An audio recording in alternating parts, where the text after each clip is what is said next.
اشرف المخلوقات بنایا، اللہ نے ہمیں عقل و شعور اور سمجھ بوجھ عطا کی۔ انسان کو اللہ نے جو عقل دی ہے اس طرح کی عقل کسی اور مخلوق کو اللہ نے نہیں عطا فرمائی۔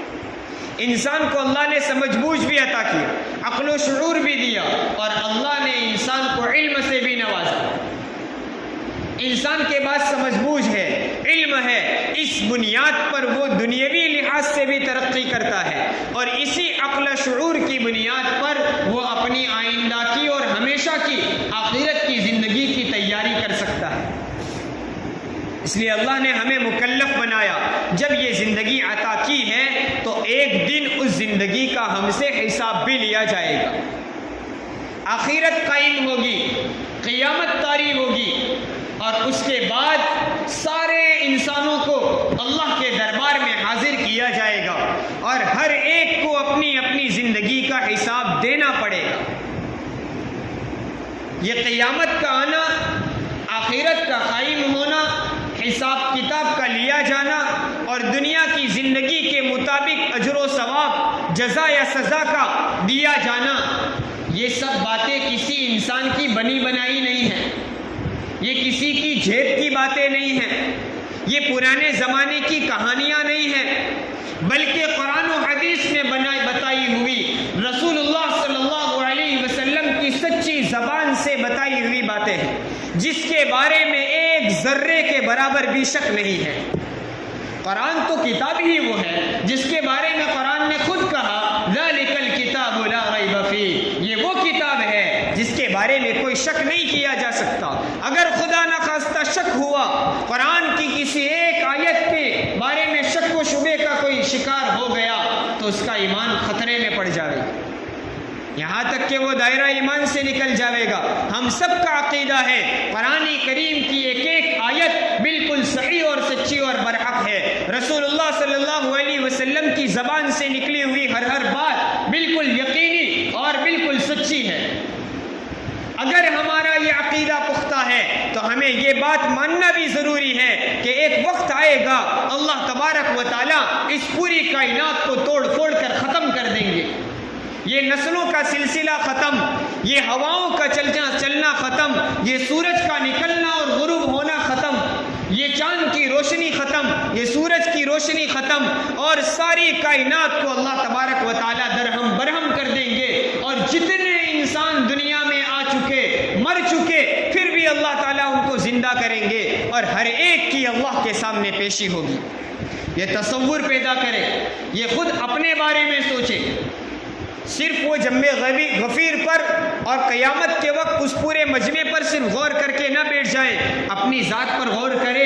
اس وقت مجھے بھی اللہ کے سامنے کھڑا کیا جائے گا، وہ ہولناک منظر ہوگا، ہر آدمی کپ کپاتا ہوگا، ہر شخص پر نفسی نفسی کا علم ہوگا، ہر آدمی نفسی نفسی پکار رہا ہوگا، ہائے میری جان، ہائے میری ذات، میرا کیا ہوگا؟ قرآن کریم نے اس کو ذکر کیا، القارعۃ ما القارعۃ وما ادراک ما القارعۃ، تم کیا جانو وہ قیامت کا کیا منظر ہوگا؟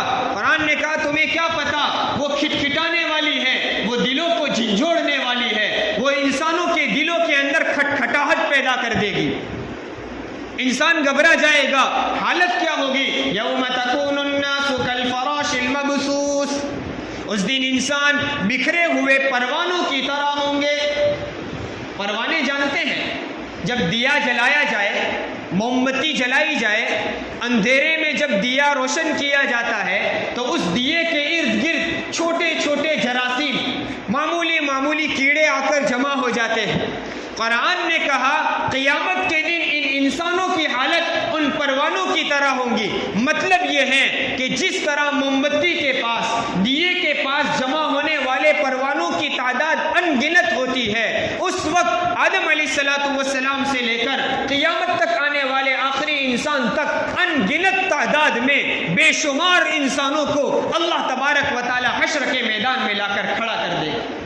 کوئی چھٹ نہیں سکے گا، کوئی بھاگ نہیں سکے گا، میں کسی کے پیچھے چھپ نہیں سکتا ہوں، میں کسی کی آڑ لے کر بھاگ نہیں سکتا ہوں، نہ کسی کا سہارا لیا جا سکتا ہے، نہ کسی کی بات سے بات منوائی جا سکتی ہے، نہ وہاں رشوت دی جا سکتی ہے۔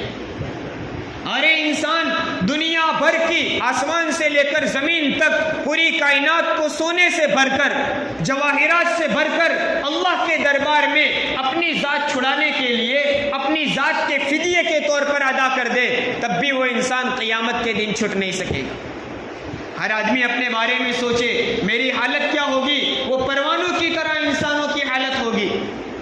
اور پروانوں کی طرح ہونے کا ایک اور مطلب بھی ہے کہ جس طرح دیے کے پاس پروانے اڑ رہے ہیں، ان کی کوئی سمت، ان کی کوئی جہت اور دشا متعین نہیں، کبھی دائیں سے بائیں، کبھی بائیں سے دائیں، کبھی اوپر سے نیچے، وہ ادھر ادھر بھاگتے رہتے ہیں۔ اس وقت قیامت کے دن حشر کے میدان میں ہر انسان ایسا حواس باختہ ہوگا، ایسا پریشان حال ہوگا اور ادھر ادھر اس طرح بھاگتا پھرتا ہوگا جس طرح اس موم بتی کے پاس، اس دیے کے پاس پروانے اڑ رہے ہوتے ہیں۔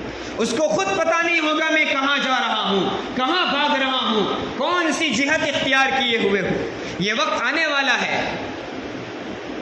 اس لیے قرآن نے ایک جگہ کہا وَتَرَى النَّاسَ سُكَارَىٰ وَمَا هُمْ بِسُكَارَىٰ وَلَكِنَّ عَذَابَ اللَّهِ شَدِيدٌ۔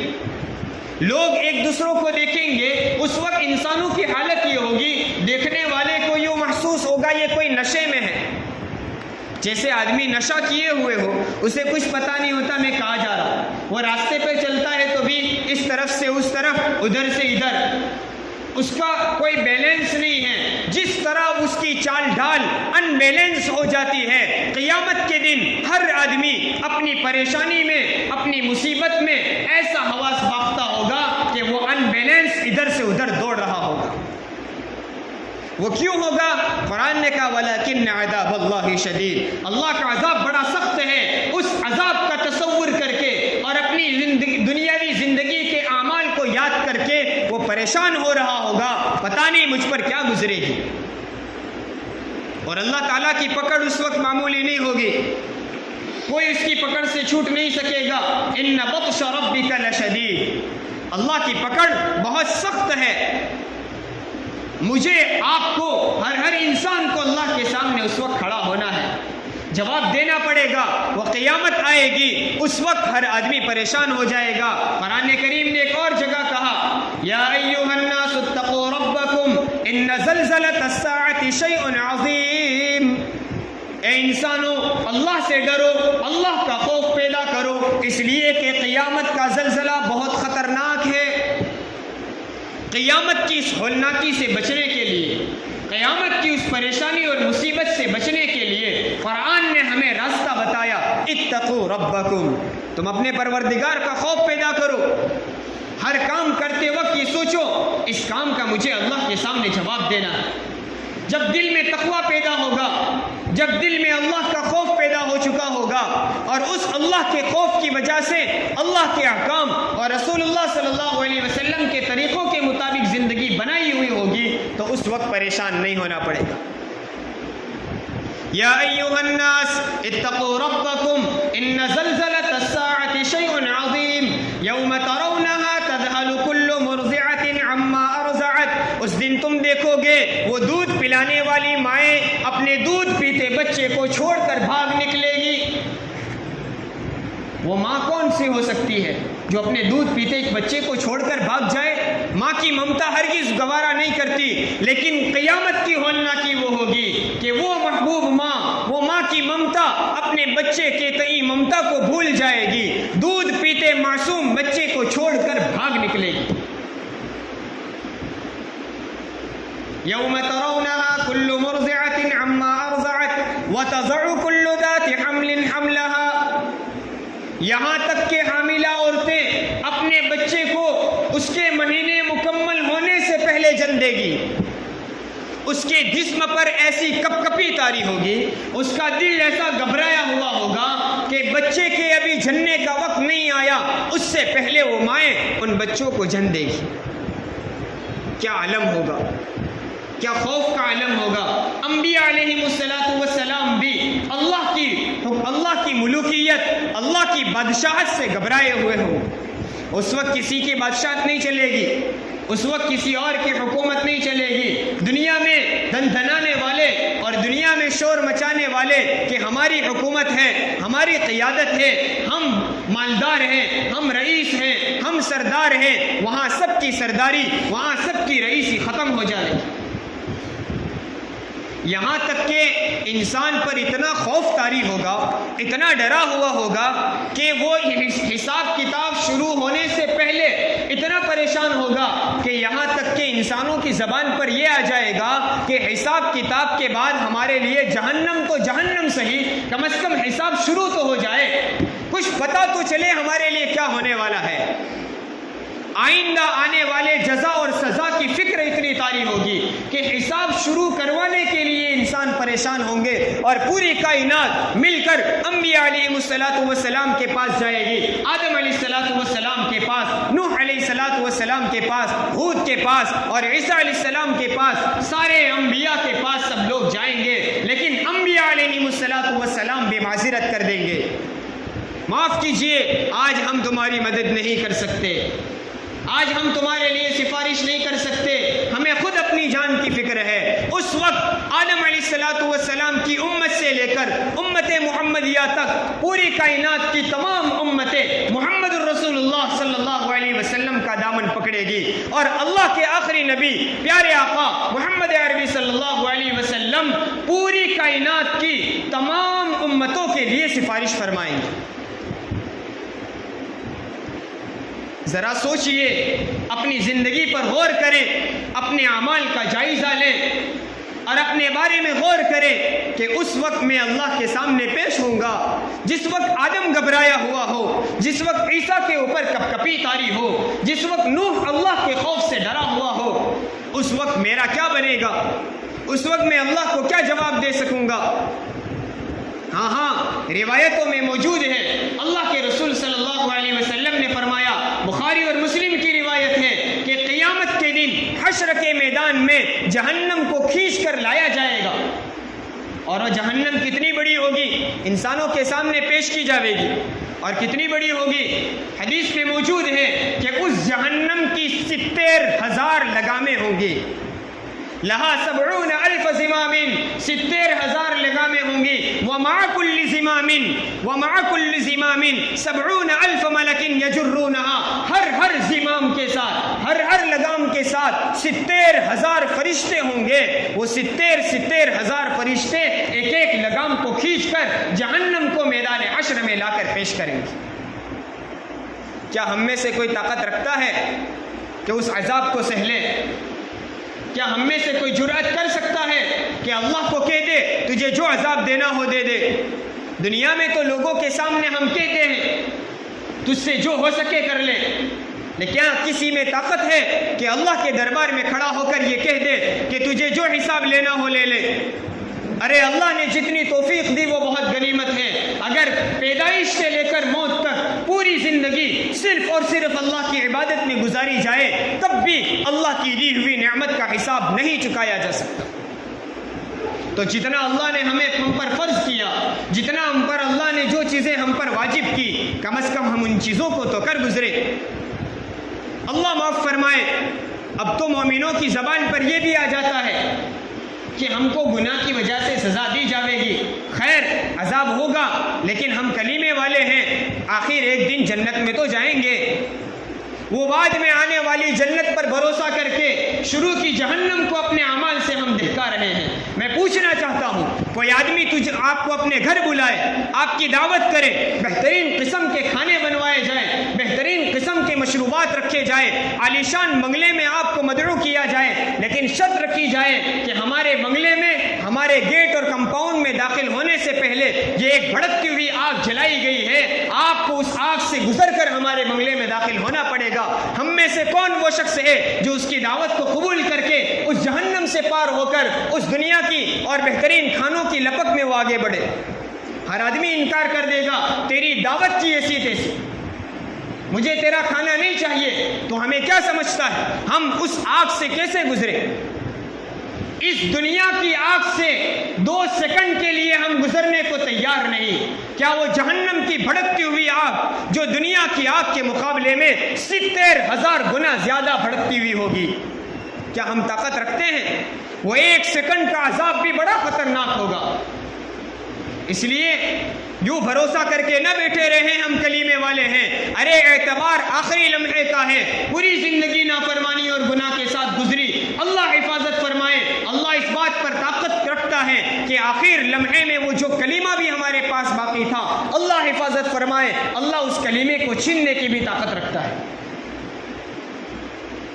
اس لیے قیامت کے منظر کو سوچتے رہے، آخرت کو یاد کرتے رہے۔ آخرت کی یاد دہانی ایک ایسی چیز ہے جو انسان کو تمام گناہوں سے بچانے کے لیے معاون اور مددگار ثابت ہوتی ہے۔ میں دکان پر ہوں، میں کاروبار میں ہوں، میں کھیتی باڑی میں رہوں، میں دوستوں کی محفل میں رہوں، میں اپنے گھر میں رہوں یا بازار میں رہوں، ہر جگہ میرا اللہ مجھے دیکھ رہا ہے، ہر عمل کا مجھے حساب دینا ہے۔